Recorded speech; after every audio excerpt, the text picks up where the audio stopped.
Me réveiller avec mon super pas du réveil, écouter le move en m'habillant, me coiffer, descendre avec mon sac à dos, m'asseoir à la table du petit déjeuner, manger une crêpe poireau à la framboise, accepter finalement de manger une orange parce que maman insiste comme tous les matins.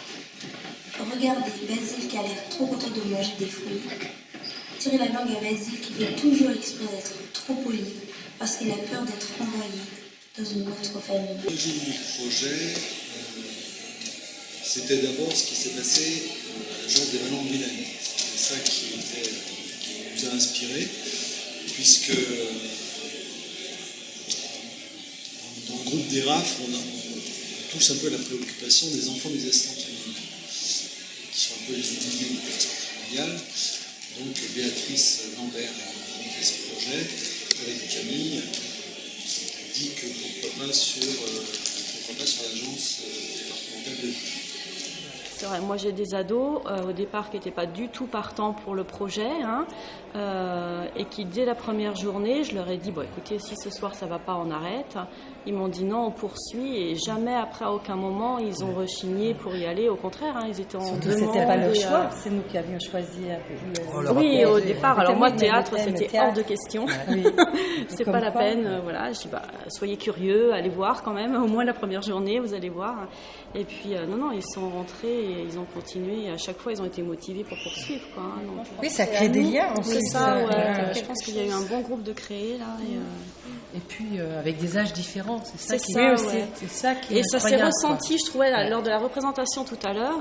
C'était harmonieux, mais voilà, je trouvais qu'entre même la plus petite et le plus grand, il n'y avait pas de différence, quoi. Toi, moi, 2, mais je vais avoir un bébé bientôt. Moi, en tout, j'en ai eu 10. Moi aussi, mais il y en a 2 que je n'ai pas connues parce que c'était avant ma naissance. Et toi? Moi, ma mère est mieux de 3 enfants. Et c'est vrai que le vecteur artistique permet cette cohésion de groupe et ce lien très fort de partager une expérience artistique forte. Ça crée quand même des liens.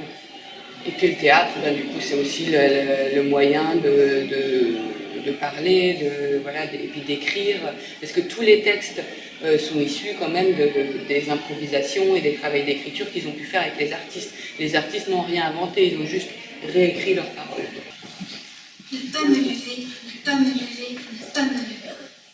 Entendre tout le monde debout dans la maison, me lever. Passer à la salle de bain pour me laver le visage à l'eau froide, commencer à me réveiller. Retrouver maman, papa et Maxime pour le petit déjeuner. Retrouver aussi Zeynep et Iskandar qui vivent avec nous depuis 15 jours. Manger des tartines grillées trempées dans du chocolat chaud. Regarder Zeynep et Iskandar qui préfèrent manger du riz. Me laver les dents.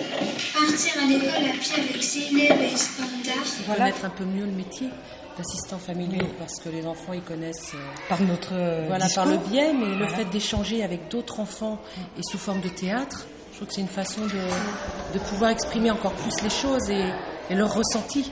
Puis ça leur a permis aussi, je trouve, de voir, peut-être de mettre en avant plus facilement le côté positif du métier, parce qu'avant en fait ils pouvaient très bien, quand il y a des ados ou des plus petits, ils vont plutôt voir ce qui les dérange, ce qui les embête, ce qui les agace. Ce qui les bouscule. Oui. Voilà, alors que là, finalement, ça leur a permis de mettre certainement en avant, finalement, il y avait des choses positives dans ce métier, même si des fois c'est difficile.